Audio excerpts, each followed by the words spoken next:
Quelque chose d'extraordinaire est sur le point de se produire et le monde entier devrait y prêter attention. Car dans 2 jours, le 3 octobre 2025, est une date marquée dans le calendrier prophétique. C'est le jour de Yom Kippour, le jour du grand pardon, le moment solennel où, selon la tradition biblique, les livres de la vie et de la mort, ouverts 10 jours plus tôt, sont scellés pour l'éternité. Chaque année, ce jour est sacré, mais cette fois-ci, il est profondément différent. Pourquoi ? Parce qu'au cours des dernières semaines, 3 événements prophétiques majeurs se sont produits en succession rapide, s'alignant pour accomplir des prophéties que les croyants attendent depuis des siècles. Le premier signe est apparu dans la nuit du 7 septembre, lorsqu'une éclipse lunaire totale a lentement changé la Lune en une couleur rouge sang. Ce n'était pas un simple spectacle astronomique. C'était un avertissement divin, clair et puissant. Le prophète Joël l'avait annoncé il y a des millénaires. Le soleil se changera en ténèbres et la lune en sang, avant l'arrivée du jour de l'Éternel, de ce jour grand et redoutable, Joël 2h31. Ce jour terrible dont parle l'Écriture est un temps de jugement pour le monde entier. Comme petit merci de nous rejoindre aujourd'hui, nous offrons un moment de bénédiction partagée. Commentez avec le mot « foi » si vous êtes ouvert à recevoir une pensée finale spéciale dédiée à tous ceux qui participent. Et s'il vous plaît, appuyez sur « j'aime » si vous appréciez ces moments. Restez bien avec nous, car au fur et à mesure que notre histoire se déroule, nous allons décoder le premier de ces 3 signes. C'est une couleur de sang, et son message à la fois terrible et plein d'espérance qui résonne à travers les âges. Historiquement, ce signe est apparu à des moments décisifs pour Israël, en 1948, lors de la renaissance de la nation, et en 1967, lors de la reconquête de Jérusalem. Chaque fois, le message est double. D'un côté, la lune de sang annonce le jugement, la guerre et la colère de Dieu sur les nations rebelles. De l'autre, sa couleur rouge nous rappelle le sang de l'agneau versé sur la croix, notre seule espérance de salut. Cette lune de sang n'était que le premier acte d'un avertissement divin en 3 parties.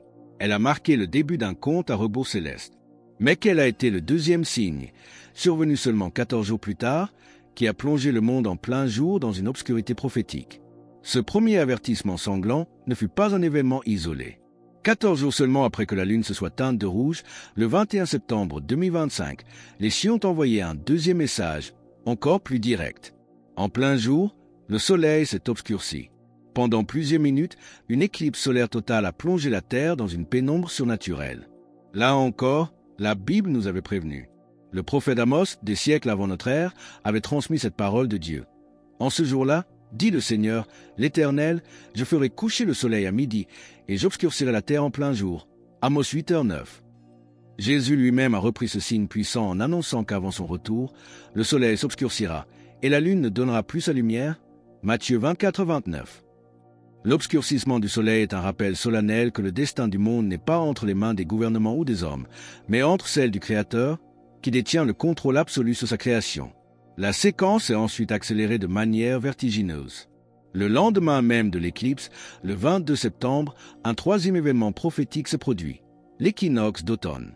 C'est ce moment précis où le jour et la nuit sont en parfait équilibre, 12 heures de lumière et 12 heures d'obscurité, avant que la balance ne penche inexorablement du côté des ténèbres et que les nuits ne commencent à s'allonger. Ce phénomène astronomique marque dans le calendrier biblique le début du 7e mois, Tishri, le mois de la récolte finale. Or, dans toute l'Écriture, la récolte est le symbole du jugement et de la séparation ultime. Jésus l'a enseigné dans la parabole du bon grain et de l'ivraie. Les justes et les méchants grandissent ensemble, mais à l'heure de la moisson, ils sont séparés pour toujours. La progression est trop claire pour être ignorée. Le sang, l'obscurité, puis la balance du jugement. En l'espace de quelques jours, le ciel a envoyé 3 avertissements. Mais ces signes n'étaient qu'une préparation. Comment ces événements cosmiques ont-ils coïncidé avec le son puissant des trompettes à Jérusalem, marquant l'ouverture des livres du ciel et le début des 10 jours les plus redoutables de l'année? Ces 3 signes célestes n'étaient pas une fin en soi, mais le prélude à l'ouverture d'un temps sacré et redoutable sur terre. Le 24 septembre 2025, la fête des trompettes, Rosh Hashanah, a retenti.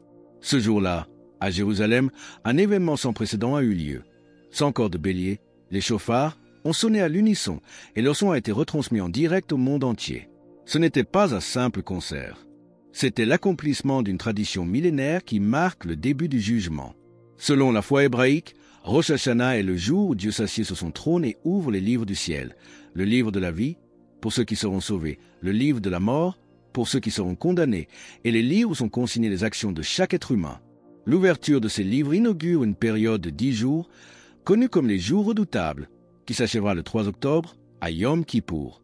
C'est à cette date que le temps imparti expire et que les livres sont définitivement scellés. Pour comprendre la gravité de ce jour, il faut se tourner vers le rituel ancien décrit dans le livre du Lévitique. Une seule fois par an, le grand prêtre entrait dans la partie la plus sacrée du temple, le Saint des Saints, où nul autre ne pouvait pénétrer.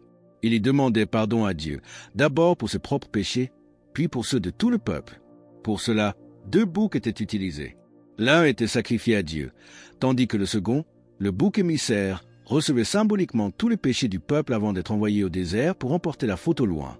Pendant ce temps, toute la nation attendait dans un silence de prière, sachant que son destin pour l'année à venir, la vie ou la mort, la bénédiction ou la malédiction, était en train d'être décrété.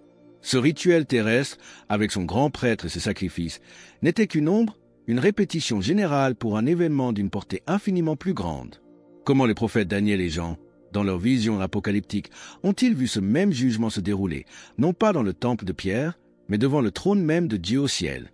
Le rituel solennel de Yom Kippour sur terre n'était en réalité qu'un reflet, une prophétie vivante de ce qui se déroulera dans la salle du trône céleste à la fin des temps. Les grands prophètes de la Bible ont été autorisés à voir cette réalité ultime. Daniel, dans une vision, a vu des trônes être placés, la cour de justice divine siéger et les livres être ouverts pour le jugement. L'apôtre Jean, dans le livre de l'Apocalypse, a eu la même vision saisissante, ajoutant un détail crucial. Il écrit au chapitre 20, verset 12, « Et je vis les morts, les grands et les petits, qui se tenaient devant le trône. Des livres furent ouverts, et un autre livre fut ouvert, celui qui est le livre de vie.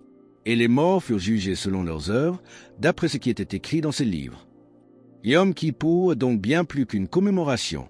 C'est une répétition générale pour le jugement final, un rappel puissant que la justice de Dieu est réelle et que chaque âme devra rendre compte de sa vie.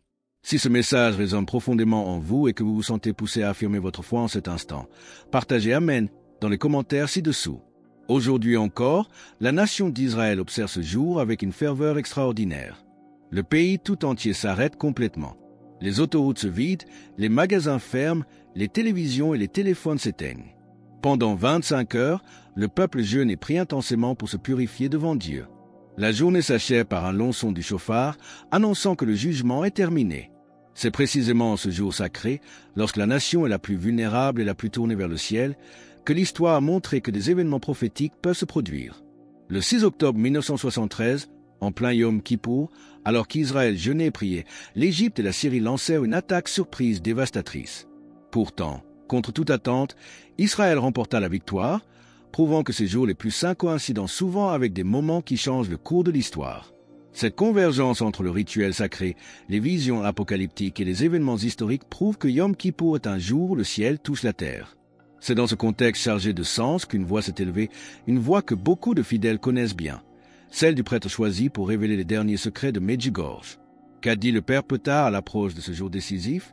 C'est ici qu'intervient une voix que beaucoup de croyants connaissent bien, celle du Père Petard Liubi, le prêtre choisi par le ciel pour révéler au monde les 10 secrets que la Vierge a confiés aux voyants de Medjugorje. Ces dernières semaines, le Père Petard a parlé avec une gravité qui ne laisse aucune place au doute. Il a affirmé que les signes que nous voyons ne sont pas le fruit du hasard, que la convergence des événements astronomiques et des dates prophétiques est un avertissement divin. Selon ses propres mots, le 3 octobre, les livres seront scellés, et ce temps n'est plus à l'indifférence, mais à une sérieuse réflexion devant Dieu. Il a rappelé que la Vierge Marie, à Medjugorje, a toujours invité à la prière, au jeûne et à la conversion, précisément parce qu'elle savait que viendrait un temps où l'humanité devrait faire un choix définitif. Ce temps, nous y sommes. Pour nous, chrétiens, ce jour de Yom Kippour revêt une signification encore plus profonde, car nous savons que Jésus-Christ est le véritable et unique grand prêtre. Il n'est pas entré dans un temple fait de mains d'hommes, mais dans le ciel même, pour se présenter devant Dieu en notre faveur. La lettre aux Hébreux nous l'enseigne avec une clarté absolue au chapitre 9. Christ est entré une fois pour toutes dans le lieu très saint, non avec le sang des boucs et des veaux, mais avec son propre sang, ayant obtenu une rédemption éternelle. Cela signifie que le rituel accompli par le grand prêtre chaque année n'était qu'une ombre, une figure de ce que le Christ accomplirait parfaitement et définitivement sur la croix.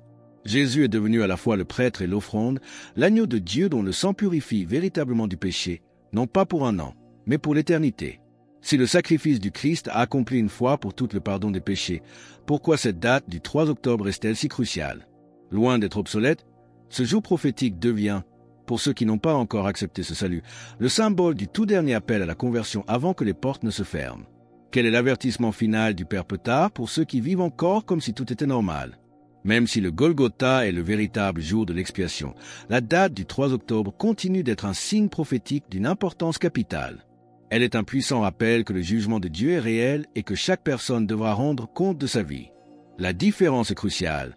Pour celui qui est en Christ, ce jugement a déjà été affronté et vaincu à la croix. Pour celui qui ne l'est pas, ce jour est un tout dernier appel à la conversion. Le Père Petard l'a martelé avec une force nouvelle. Il a dit que nous ne pouvons plus nous permettre de vivre comme si tout était normal, comme si les signes dans le ciel n'étaient que des curiosités scientifiques. Il nous rappelle une réalité poignante. À Medjugorje, la Vierge Marie a pleuré des larmes de sang devant les voyants, en suppliant pour la conversion et la prière. Ces larmes, versées par la Mère de Dieu, nous montrent l'urgence dramatique de notre situation. Alors que le calendrier prophétique touche à sa fin, le Père Petard nous appelle à un choix qui ne peut plus être reporté.